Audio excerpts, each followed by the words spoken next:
We're back with the intelligence assessment with Kevin Shipp. Kevin, thank you for joining me on this Patreon-only live stream. Viewers are now enjoying this information on patreon.com/Kevin_Shipp or on patreon.com/crowdsourcethetruth. And if you're seeing this video anywhere other than that, you should check the source.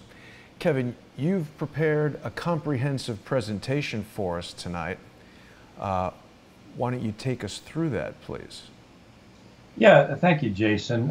This is the beginning of what is going to be a complex expose of the shadow government, and specifically the CIA as the shadow node.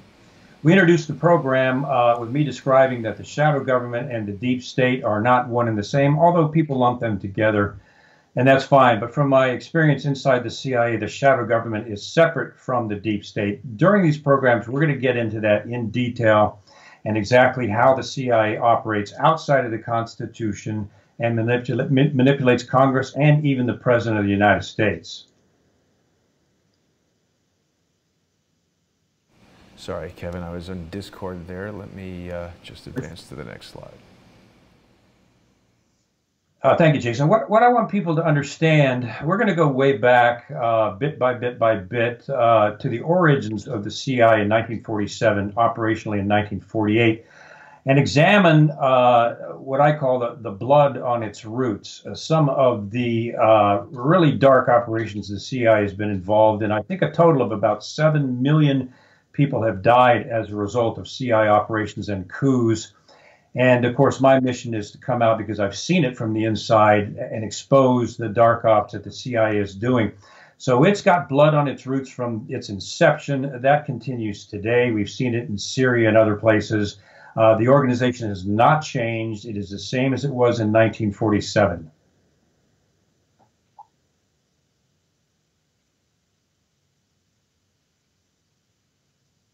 And what's important to realize, and I want to go through these just briefly because we're going to break these down in future programs. But some examples of blood on its roots. The CIA supported Augusto Pinochet in Chile and actually paid members of his death squads to assassinate dissidents. I think some 200,000 people were missing and never found. 40,000 were actually executed, men, women, and children. That was supported by the CIA. It's engaged in 80 bloody coups, the overturning of several democratic governments. It was the CIA that overturned Iran back when it had an elected government, inserted the Shah, and the mess that we see today started with that. Multiple false flag terrorist attacks like Operation Gladio, which we'll get into in detail, where the CIA staged false terrorist attacks in Italy, killed at least 419 people in explosions. The assassinations they've been involved in, I may be the only CIA officer that has come out and stated, I think definitively, that the CIA had a role in at least the cover-up of the JFK assassination. We'll get into that in detail. There is a lot of evidence about that. The CIA began collaborating with the enemy. Allen Dulles and the CIA had direct connections to the Third Reich, and they even brought members of the Third Reich into the CIA, falsifying the paperwork submitted to Truman, and had Nazi scientists working for the CIA. And politically motivated intelligence leaks we've seen lately from John Brennan.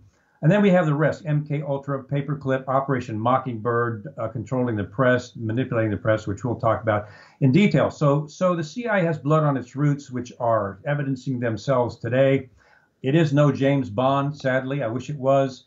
But it gets quite dark in some of its operations.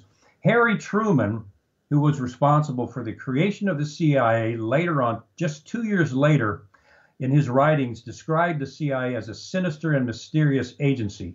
And he made this quote, I have this in the book, he said this: "There's something about the way the CIA has been functioning that is casting a shadow on our historic position of freedom, and I feel we need to correct it." That was published in the Washington Post. Amazingly, because the Washington Post is a Mockingbird paper, 3 days later, the Post removed that op-ed from Harry Truman. That was never seen again. The point I want to make that's very important is CIA covert operations were never authorized by Congress. There is no wording that authorizes the CIA to engage in corporate covert operations. Intelligence gathering, foreign intelligence, yes, but covert operations internationally, no. That is outside the Constitution. It's a violation many times of U.S. and international law. That is mentioned nowhere in the National Security Act of 1947. So the CIA gained power essentially on its own to conduct these massive covert operations that we've seen for the last 60 years and that we're seeing today that have actually come out in plain view for people to see. In these covert operations, there is no definition of what the CIA can or cannot do. There are no restrictions on the CIA's covert operational activity. And as we'll talk about in detail, they have engaged in operations that many times are shocking, have resulted in the death of tens of thousands of civilians, and many of them have been absolute abysmal failures. We'll talk about some of those. But these failures typically are concealed from the American people through the veil of secrecy. So what we have here, Congress has no control over CIA operations, and we have a serious loophole in the Constitution. And by the way, Jason, feel free to ask questions as we go along. Sure. Kevin, right now coming from Discord, this is going to be, I think, for the end, but people want to know how you feel about QAnon. So let's save that until after the presentation. You bet. Be glad to. And the slide that they're seeing now is an overview I put together just to kind of summarize some of what the CIA has been involved in. In the movies, the CIA is portrayed as kind of a James Bond in covert operations. That couldn't be farther from the truth. It gets pretty dirty and disgusting. The CIA still controls the other intelligence branches. And the agency actually has power to start wars, which they've done multiple times. Syria is a prime example. The CIA is operating over there. And of course, the nexus of that, the crux, is the natural resources, oil and gas that run through Syria, that the shadow government deep state wants to get its hands on. And on and on and on it goes. I mentioned the false flags. The big concern is that the CIA manipulates Congress, controls Congress, withholds Congress from access to its operations. And we all know the Congress are the representatives of the people. That's serious. They have manipulated presidential elections, as we saw in the Iraq false intelligence with George Bush. And they manipulate presidential elections, which we have seen John Brennan do and James Clapper do with Donald J. Trump. Now, this is chilling, although it is absolutely true. Senate Minority Leader Chuck Schumer said this in an interview. Donald Trump is challenging the shadow government and deep state, as we all know. And for all the skeptics out there that think Donald Trump is a part of the deep state, they couldn't be more wrong. Just look at what he's doing in his actions. But Schumer made this comment. If you cross the intelligence community, the CIA and the NSA, have 6 ways from Sunday at getting back at you. Now, I of course, experienced that personally, but we have not seen that kind of threatening comment or activity since the assassination of John F. Kennedy. That is a very shocking, chilling statement, but it is entirely true.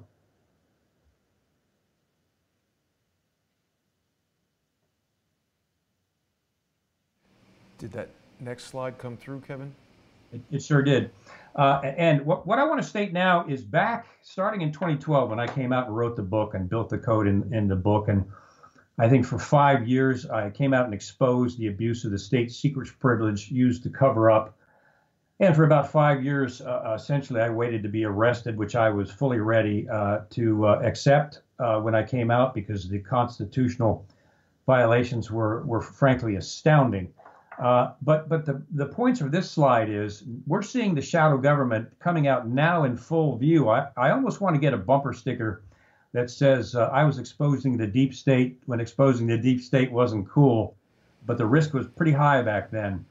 So this is a historical moment we haven't seen, and I think perhaps JFK and family are finally maybe getting some justice when they see what the shadow government is and what it's engaged in. We're seeing now, as the deep state shadow government comes into full view, essentially a soft coup against the sitting president, and that's Donald Trump, which I've never seen this in 20 years, except when I was on the inside, I saw it veiled by secrecy. Now, the American people are seeing it because it's being exposed. The FBI has been involved, and I work with the FBI in counterintelligence. I saw this personally.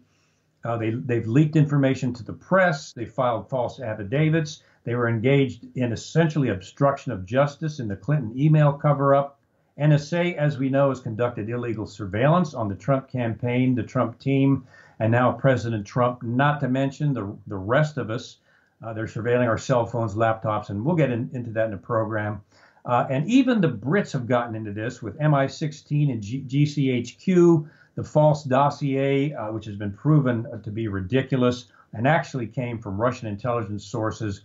And sadly, the mainstream media, it's been tied into the CIA and the Council on Foreign Relations since 1921. The mainstream media and its connections to the Clinton crime syndicate is basically going along with all of this, going along with this coup. And really, you call them a co-conspirator. Their goal is pretty obvious, is not to report the news. It's to destroy Donald J. Trump.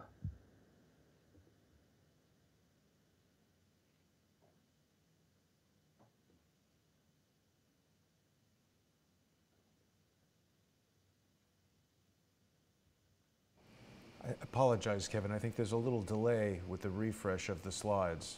No worries, Jason. Piece of cake. And the question comes up all the time. Why did I come out at such a risk? I witnessed about my 17th year in the CIA an incredible amount of cover-up and abuse of secrecy. The CIA and the shadow government, the CIA specifically, I saw them destroy documents to cover up illegal activity within the domestic illegal activity. They have unbridled power to black out and redact documents, as the FBI does. They used cover-up to block illegal activity, basically the poisoning of my family, the targeting of me. I saw them control Congress, keep Congress from investigating my case when I came out to blow the whistle. And I really don't like the term whistleblower. I think I'm more of a constitutionalist.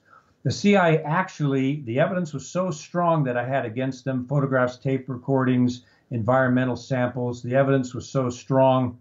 The judge commanded the CIA to attend a mediated settlement. We settled with the CIA.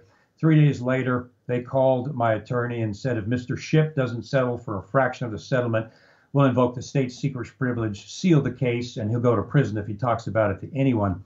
An incredibly gross abuse of power and the state secrets privilege. So I saw the CIA's power of secrecy and how it wields it, especially to destroy whistleblowers and those who come out to expose it. It is unbridled. It is shocking. It was shocking to me and a real eye-opener because I had become a manager in the CIA. And that's why I came out. This is a complete para-organization. It is completely outside the Constitution, outside congressional oversight, despite the so-called intelligence committees, which I have on my website. So the CIA is a rogue agency. It's an unconstitutional agency regarding covert ops. And I consider it my personal mission to expose that. And we'll give current briefings on what the CIA is doing in that regard and the FBI, because we are the American people and Congress is our representatives.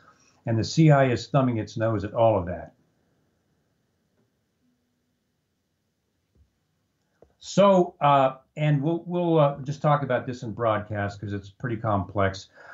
I had to weigh this ahead of time because I knew I was going to pay a price, and the price has been pretty difficult. The stress has been unbelievable at times, not to mention the threat of prison, but the hacks and the break-ins to our computer systems. Our phones have been bugged. We verified that with a senior official. So we've been hacked. We were surveilled. We were followed. The environmental expert that I hired secretly produced a report damning the CIA and exposing the poisons on the base where I was located. The CIA took that report and classified it, as they often do, to control it. And then that environmental inspector, about 6 months later, was shot in the head, execution style. The CIA destroyed all my documents and evidence, including from their internal system, which is illegal. There was mustard gas buried all through the site. A mustard gas shell percolated up through in our yard. The house was infested with very toxic black mold, but there was also mustard gas shells under the house, and the family's symptoms, according to the doctors, mirrored exposure to mustard gas. So, and then after all of that, I was advised I got a new boss on this particular base, and they brought me in to introduce him, and it was a senior agency officer that had been publicly rebuked from an investigation I did where the CIA covered up a vulnerability of assassination to our agents. They wanted that vulnerability there. This particular officer, senior officer, whose name I can't mention, was rebuked. A report was published to the entire intelligence community. The agency was embarrassed. This fella was put as my senior boss at this site. I remember the day he walked in, and I thought to myself, all right, here we go. The war is on. So I did pay a price, but I adore this country and the Constitution. We still, despite what's going on, have a freedom that comes out of the Constitution, the greatest governing document ever written by man. And it is my goal to defend that any possible way I can.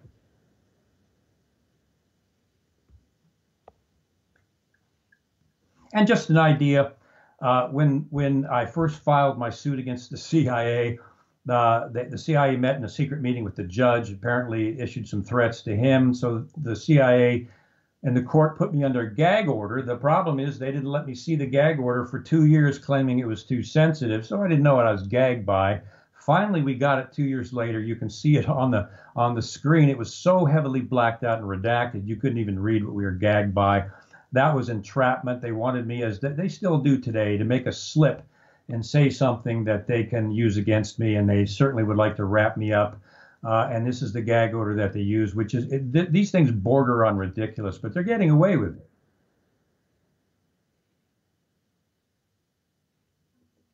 So why did I post my credentials? I put them in the book. I have them on the website. I'm not trying to be a tough guy by any stretch. I've been humbled by all of this.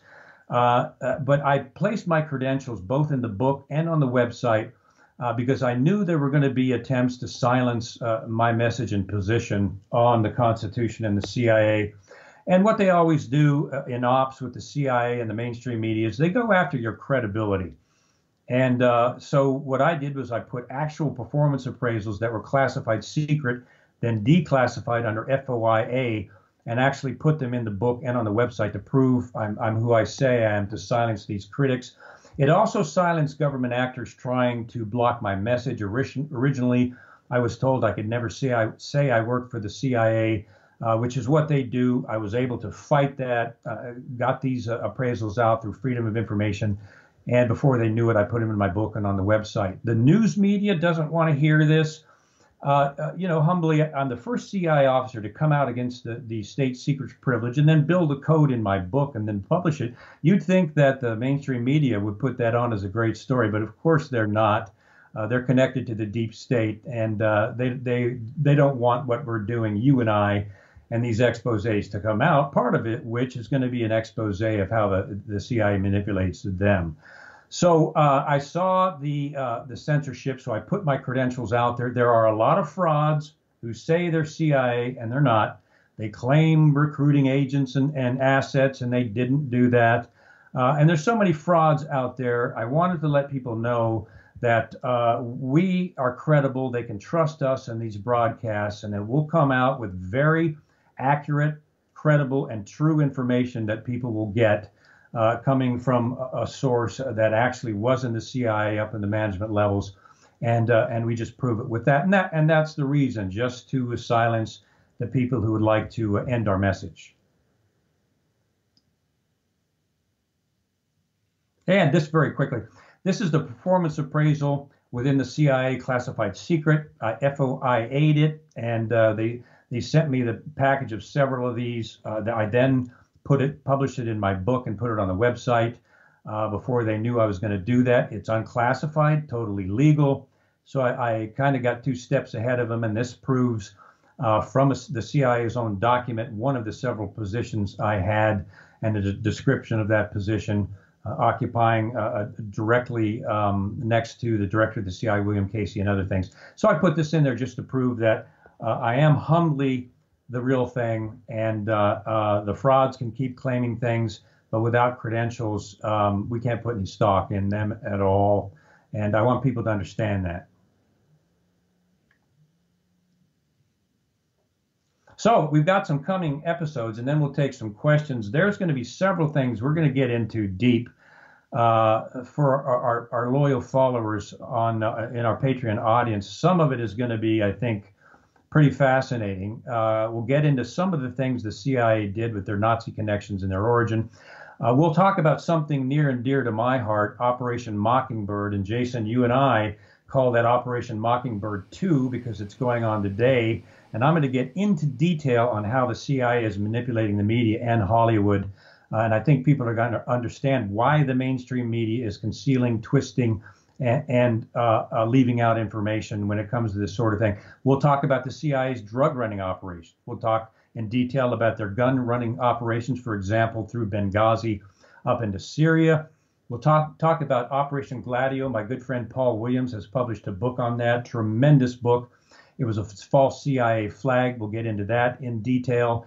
We'll get into MK Ultra, which is a bizarre subject, and psyops that the CIA conducts, how they conduct them, and how they're designed to affect people's thinking.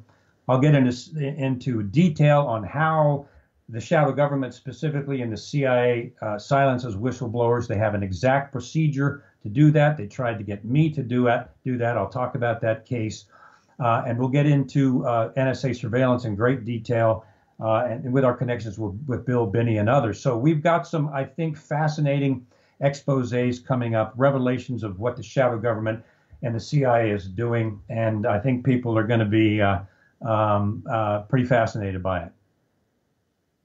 That's absolutely great, Kevin. I think everyone is really excited for what is to come on the intelligence assessment with Kevin Shipp. While you've been presenting the PowerPoint, there are some questions that have come up in Discord. And what we'll do is, over the weekend, when you have some time, you and I can get together offline and we'll get Discord set up for your Patreon sponsors as well. And so, for the time being, people who are sponsoring Crowdsource the Truth for $5 per month or more can be with us here in Discord. So the first question was, people are curious to know, and well, I won't give my opinion, but people are curious to know what your thoughts are with regard to QAnon, the internet phenomenon that purported to be a government insider with Q-level clearance leaking information to 4chan and 8chan. Yeah, that's a great question. And I have found that the QAnons are fantastic people. They're patriots rather. I support the QAnons 100%. I think it's a new revolution, basically of patriotic people that have come out in mass, joined together with these exposés. Regarding Q's information is very, very good. This is a result of my past in counterintelligence, and maybe I'm a little jaded by that. There's a lot of Q posts that I think are really good and accurate. I remain on the fence, just kind of standing by, not for or against, but neutral. But I am really gratified by the QAnon movement, what they're posting. I had some QAnons film my speech in Virginia. I support the QAnon movement 100%. And I remain kind of neutral at this point because I'm a prover and I have to be absolutely certain. But that doesn't mean QAnon is not accurate or legitimate at all. So just to clarify, when you say QAnons, you support QAnons and QAnons were recording your presentation, you mean people who are followers of QAnon and supporters of QAnon, right? That's correct. And they call themselves the Anons, I guess a lot of them, supporters of Q, right. But don't you feel, Kevin, that there's been some muddying of the waters where it's unclear, like people have, I haven't followed it all that closely. I personally have been resistant to it because of the sources that it came out from. I find 4chan, 8chan were the same venues that were utilized to promulgate false information about me. I know I'm not a Mossad agent and I've never been paid by Mossad, and I know that you checked that before you started, agreeing to work with me and talk to me and all that. And I also know, just logically speaking, if people were smearing me all over the internet and I was a Mossad agent, those people would be dealt with in Mossad fashion, which usually I would presume is a dirt nap.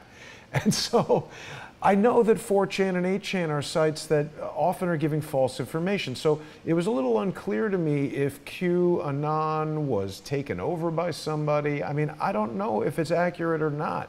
So you're saying you support the people who support QAnon, or you support the actual information itself? Yeah, Jason, I support the Anons because I think they're real patriots. I don't support personally. I'm neutral on the information itself, for the very reasons you just stated. If this person was actually had a Q clearance, which is a high-level clearance, they would be on that person like a coat of paint pretty quickly. I was in counterintelligence. That's the first thing. The second thing is the dark net is a pretty nefarious place with child pornography, drug trafficking, and character assassination and things like that.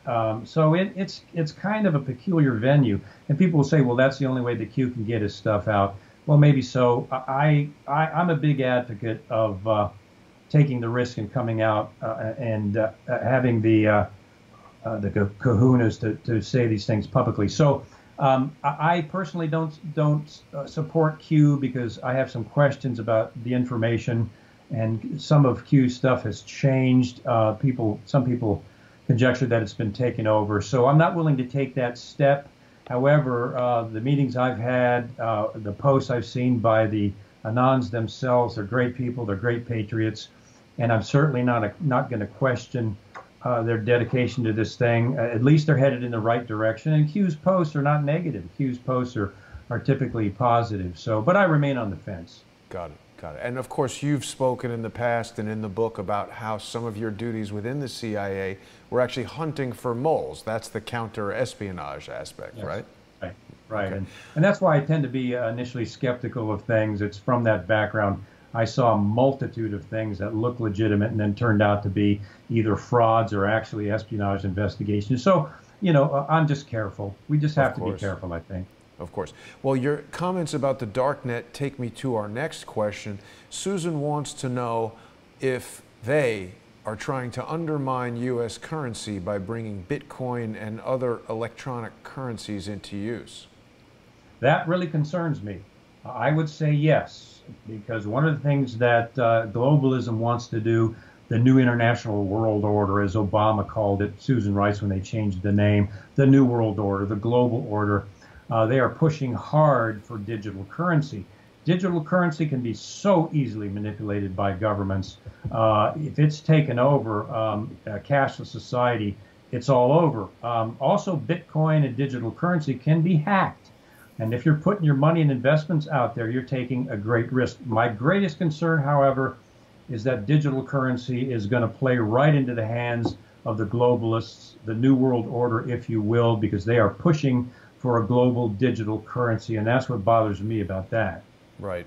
And Kevin, from my conversations with Quinn Michaels and other experts in the crypto field and the artificial intelligence field, another danger is that some of these cryptocurrencies, even though they aren't controlled by governments, they can be controlled by extremely wealthy individuals who essentially are themselves globalists. We've spoken about Peter Thiel. We've spoken about how we've seen, you and I have spoken about how misdirection is a key component of some of these, tricks that are played against people. Right. And by focusing so heavily on the resistance to hacking of blockchain technology, they're able to distract people from the fact that exchanges and individuals can be hacked to access these cryptocurrencies. And it is a largely unregulated and kind of Wild West sort of area. Now, that's right. David, that's absolutely right, Jason. David in Nevada wants to know, Kevin, do you have any doubts that this deep state takedown that Donald Trump's administration is engaging in right now, any doubts that President Trump will succeed in taking out the deep state? I tell you, I think he's the closest any president has ever come, even farther than JFK before he was taken out. What Trump has done, and I was in the government for 20 years, 17 with the CIA, and then the rest of my time with Department of State classified programs and supporting international police. I have never seen a president expose the shadow government deep state like Donald Trump. For those of us that have been on the inside, it's very encouraging. A prime example is he ended support for the Free Syrian Army in Syria, which morphed into Al-Qaeda, which morphed into ISIS, which was connected in and run by the CIA. He stopped that, which was unheard of. He's done several other things that have hamstrung the deep state. And I think the best example or the best indication is the deep staters are coming out trying to destroy Donald Trump. And the statements they make, I think, indicate to me that they got skeletons in the closet. They're afraid to come out. The only way is to attack Donald Trump and try to impeach him so what they've done doesn't come out in the public. I think Donald Trump, to answer the question, is making more progress than I've ever seen. It is probably the most encouraging thing I've seen in 30 years since I've been monitoring these things. And yes, he's having an effect on the deep state. I think it's very possible that he could reorganize and eliminate some of the power of the shadow government deep state. And there's indications out there, several, that he's already done that in very important areas. Yeah, and along the lines of what you're saying, I'm showing some images of most people's least favorite deep state scumbag, John McCain, with members of the Free Syrian Army who don't really look like international diplomats as much as they look like freedom fighters. I'm making air quotes, Kevin. These guys look very similar to what a ragtag band of terrorists might look like. And I'm not talking about their ethnicity. I'm talking about this doesn't look like a government building. Those don't look like uniforms. What the hell is John McCain doing hanging out with these guys? Yeah, and the fellow all the way to the left is an ISIS leader. Right. And the only phrase I can think of is WTF. He's hanging out with essentially ISIS-connected members. We can do a show on John McCain. He is as dirty as they come. I call him the shadow government senator, but the fellow that you just had your pointer on is actually an ISIS leader. Right. So John McCain is a dark figure, and he has actually met with leaders of ISIS. He's either an absolute moron or he knew what he was doing. I don't think he's stupid. I don't think he's stupid enough to meet with members of Al-Qaeda and ISIS. I think he's, without question, the tip of the spear of the shadow government, a shadow senator, and he's got a lot to hide. And certainly, Kevin, one of the roles of the CIA is to assemble intelligence and create is it the CIA World Fact Book that's disseminated to diplomats that would be specifically given, or possibly even a specific intelligence assessment done for a senior senator going to a dangerous part of the world like that, where they would know exactly who these guys are and, hey, don't meet with this guy. Where's his security? He's just like walking around with them like... Yeah, we're not buying it. I mean, so he's going to go right in there with the Free Syrian Army. They ride around in trucks that have Al-Qaeda lettering on the side of them, and he's not aware of that. Come on, give us all a break. It's pretty obvious that he was right in there. Right, not very credible at all. So some of the additional questions we've got here are maybe a little bit broad, but they could possibly give us some ideas for future shows after you've laid out your program. Maybe these are some things we could explore. David in Nevada wants to know if you have any information about the secret space program. That's something that we hear about quite a lot in alternative news. Crowdsource the Truth hasn't really explored it, but to your knowledge, is there a space program beyond what we've seen and heard about from NASA? Well, yes, there's been space warfare technology being shot up there in classified government satellites for years. And we have to understand, William Jefferson Clinton turned over satellite technology for weapons to China, in addition to taking campaign donations decades ago. China has been building space weapons now for 20 years. And what Donald Trump is doing, which I think is brilliant as long as Congress has some oversight, is he's building a space warfare program to counter what China especially is doing. And what they're doing is huge, and Russia and other countries. So I think the space program, the new space branch of the DoD, I think it is important. I think it's a great idea, because I think the new coming horizon of war is going to be in space with satellites. Some of those satellites already have the capability to attack ground targets.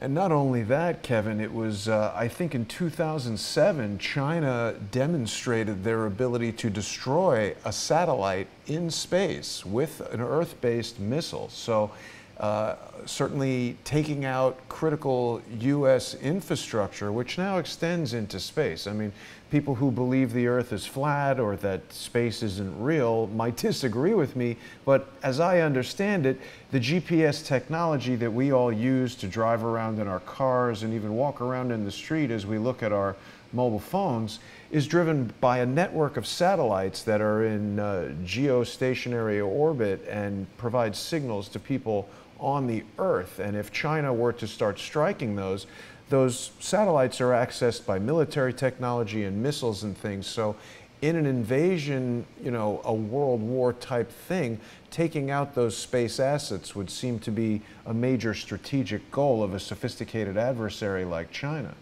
That's right, Jason. There's absolutely no doubt about that. And China is building that up with the rest of their military and intelligence for the day when they think they may have to use it, which means they can shut down our GPS and attack us, destroy both our intelligence and communications satellites, and bring U.S. communications down. That's their goal, and that's what they're doing with their putting their satellites up there. So I think the new defense space program is a necessity. Mm-hmm. Kelly would like to know what you think the best way to bolster existing whistleblower laws and protect whistleblowers might be. Is there anything that the average American can do? Awesome question. The current whistleblower laws are a joke. The original 2012 Whistleblower Act does not cover people that have access to classified information. Obama allegedly amended that so that it does include people with access to classified information, but it commands that that person can only blow the whistle if they're still sitting in that position, which is basically an act of suicide. So the whistleblower protections are a joke. People have got to lean on Congress. They've got to educate themselves on these whistleblower statutes, regulations, educate themselves, point out to their congressmen and senators that it doesn't protect whistleblowers at all. It actually sets them up for destruction. We need real whistleblower protection, which with the shadow government and the CIA's power is going to be real difficult to do. But this is we the people. This is our congressmen, as long as we get good congressmen in there that can demand and push for this, because whistleblowers, there have been thousands of whistleblowers that have been destroyed that people don't even know about because their cases have been classified. So everyone push it. Push your congressman. Educate yourself on these whistleblowers. I have a lecture out there on the holes in these whistleblower programs so people know that they basically protect no one. Educate yourself and then push Congress and don't give up. Yeah, good advice. And of course, just this past week, it was National Whistleblower Day, and I believe Senator Grassley had some kind of meeting going on in Washington, D.C. We're going to be doing a special episode on Saturday with Robin Gritz and Andrew Craig talking about that whistleblower meeting, and that'll just be free to everyone to watch on YouTube and the other platforms on Crowdsource the Truth. Now, Kevin, this is a question that's making me smile. I don't know if you're going to want to address this, but Call Me Fred is asking, do you know if Robert David Steele is really ex-CIA? Well, I am always careful to attack the information and not the person. I think it's a valid question because it's important to find that out. As I always do, I encourage these people who link themselves to the CIA to produce some credentials proving that. If they don't produce credentials proving that, then I think you have to question their credibility. So without attacking Robert David Steele as a person, I would question the information and the validity of the information and the lack of credentials and the claims that are made on Wikipedia and elsewhere. Where's the evidence? Where's the proof? The CIA has a policy not to come out and dispute agents or anybody's claim that they were an officer or an agent. The CIA just does not comment on that because they could be revealing operations if they do. So they let people go on and post whatever they want. I say, show me the money, Jerry. Show us the credentials. Show us the credentials and prove who you are, and then we'll go from there. Right. I think it's also very telling, and I can say this because I have no knowledge of CIA operations, but I think it's very telling that when I presented evidence that Robert David Steele was engaged in felony charity fraud in the state of New York, he did not present countermanding evidence to indicate that I was incorrect. He just started suing me for defamation, and in the course of that lawsuit, his lawyer admitted in writing in a document that's been submitted to federal court that they did in fact carry out actions that I do believe constitute felony charity fraud. So we'll see what happens with that ongoing civil suit. Kevin, Grateful Girl is asking if you're aware of neutrino communication programs. I'll tell you, with neutrinos, atomic, they have the technology now to switch an atom on and off like a bit and a byte. And whenever this information comes out, especially from the government, you can count on the fact they've had this for 20 years. So yes, they're using that. Yes, they're using atoms to switch on and off, to put a megabyte computer on the head of a pin, which blends into surveillance, which blends into satellites, and on and on. The technology, of course, I can't discuss and remain free, will blow your mind. So the neutrinos, yes, they're doing research on that. Atomic computers, yes, they've been working on that for a couple decades now. And that stuff, those things are ongoing. Okay. And we've got several people saying that your book, From the Company of Shadows, is extremely informative. So we've got viewers who are endorsing the book. And of course, people can purchase that book at fortheloveoffreedom.net. It's important that anyone who's interested in the book, you really should consider buying it directly from the website fortheloveoffreedom.net, because that's the only way that you can get an official signed copy with the code that Kevin has embedded in the book. If you purchase the Kindle version, or if you purchase it from the arguably CIA-controlled Amazon.com, you will not get that code. So definitely visit fortheloveoffreedom.net, and you can read all kinds of information about Kevin's career and his history, and you can purchase the book right there. So that's a great resource for people to check out. I'm loading a little bit slowly right now. We've got a lot going on the internet here at HQ. That was Easygoing, who said that the book is a real eye-opener. And we've got a few more questions here, Kevin. David in Nevada is very interested in the secret space program. Do you have any knowledge of anti-gravity technology? I do not. I know there are things that NASA is involved in that are classified programs that involve things like that, that are restricted. And that NASA is involved in not just shooting up rockets and satellites. They're involved in some pretty advanced technology. Of course, I don't know about that personally. I didn't come across that in my CIA days and access. But they do have secret space programs that they're conducting that are quite advanced. And of course, you've told me many times, Kevin, both in broadcasts and in our private conversations, that almost everything being done at the CIA is so compartmentalized that unless you're directly involved in it, you would not have any knowledge of it. In fact, that's part of the explanation of how you became involved in the CIA, and that it took many years for you to realize some of the things that you're revealing in your book, From the Company of Shadows, and here in these broadcasts on Patreon. That's right. Much of what the CIA does is concealed from its own employees. A lot of what the CIA does is concealed from its own employees. A lot of good people working for the CIA, analysts, other people, logistics and administration. A lot of great people working for the CIA, but they're not given access to these things. Even managers, high level managers, don't have access to these things because they're so heavily compartmented. I'll give you an example. I was on the protective detail of William Casey as the director of the CIA, very close to him, lived in his house. We traveled with him all over the world, heard the conversations, but not one of us was aware of the operation William Casey was involved in, where he co-partnered with Saudi Arabia to assassinate an imam. Turns out it was the wrong imam. They detonated the explosive, and they killed 84 ladies and girls at a girls' school. None of us knew that operation was going on, and we're right next to William Casey. So it is heavily compartmented, and these things that we're talking about, these dark operations, many of them are known only to a few, and they've got high-level compartmentalization, clearances, SCI, and beyond that no one else has. Wow, that's really shocking. The boy 26, who's a longtime viewer of the show, wants to know, Kevin, what do you think about what happened to former CIA agent John Kiriakou and the government coming down on him?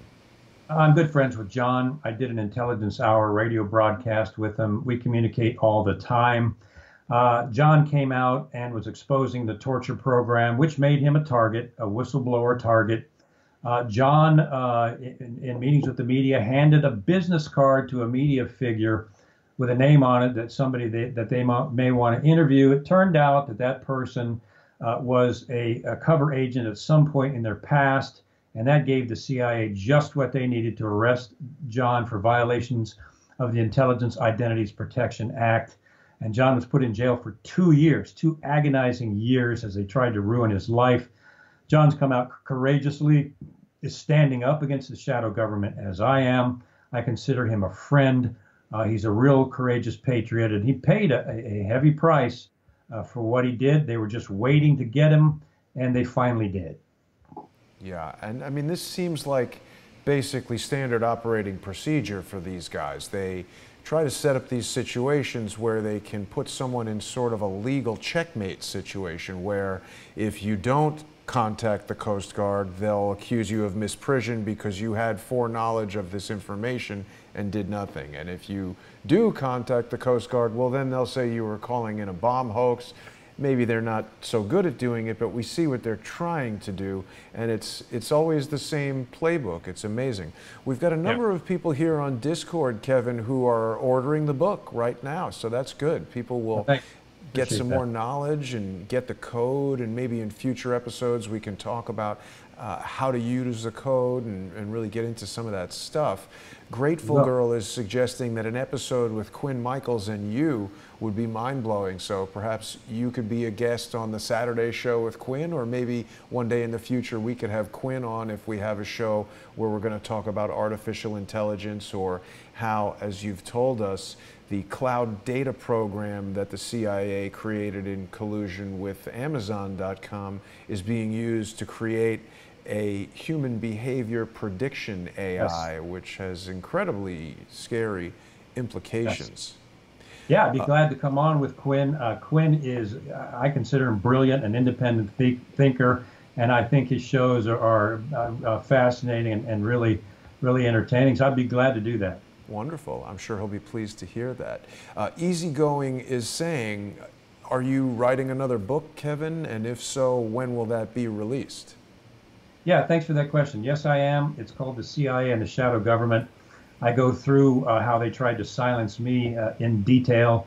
Then I get into each unconstitutional and illegal program the CIA has been involved in, from Allen Dulles' connection to Nazi Germany to Paperclip to MK Ultra, exposing them all through the rest of the entire book. I have a publisher that's very interested in that. So I began writing. The first chapter is pretty shocking because it details what I saw on the inside. So to answer the question, yes, I am. Great. I think people will be very excited to see that book. And while everybody is waiting for that book to be released, of course, they can go directly to fortheloveoffreedom.net and they can order Kevin's current book, From the Company of Shadows, which is a dramatic revelation of the CIA's operations by one of the agency's most widely experienced officers, and that, of course, is Kevin Shipp. Now, Kevin, I hate to cut it short today. We are just 10 minutes under an hour, but of course, we've got a last-minute open broadcast that's going to be happening on the main Crowdsource the Truth channels on YouTube and Facebook.